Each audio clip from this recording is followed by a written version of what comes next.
बुलढाणा जिल्ह्यातील शेगाव तालुक्यातील 11 आणि नांदुरा तालुक्यातील 1 अशा 12 गावांमध्ये मागच्या महिनाभरापासून केस गळतीच्या रुग्णांची संख्या ही 200च्या वर गेली आहे। विविध पथकं या गावामध्ये दाखल झाली आहेत आणि नमुने घेतले जात आहेत, पण अजूनही या आजाराचा थांगपत्ता आरोग्य विभागाला काही लागत नाहीये। आणि अशातच आता शेगाव तालुक्याच्या माटेरगाव इथे घेतलेल्या पाण्याच्या नमुन्याचा अहवाल प्राप्त झालाय।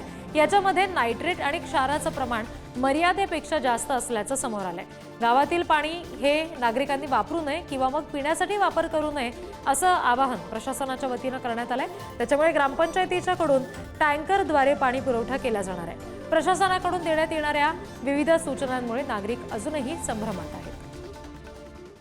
आता गावाच्या आजूबाजूला जर पाण्याचे स्रोत पाहिले तर एवढे पक्के स्रोत नाही आपल्याकडे, जिथं आपल्याला आपली गावाची लोकसंख्या जशी 10,000पेक्षा जास्त आहे, तर आपल्याला मोठा स्रोत लागते। तर त्यासाठी आपण वारीवरून जो सप्लाय शेगावला येतो तर त्या ठिकाणी आपण पाण्याचे स्रोत घेऊन गावाला टँकरद्वारे पाणी पुरवठा आपल्या पंप हाऊसला येईल आणि पंप हाऊसमधून ज्या पद्धतीनं गावामध्ये सध्या वितरण व्यवस्था चालू आहे त्याप्रमाणे आपण पाण्याची टँकरद्वारे पिण्याच्या पाण्याची व्यवस्था करू।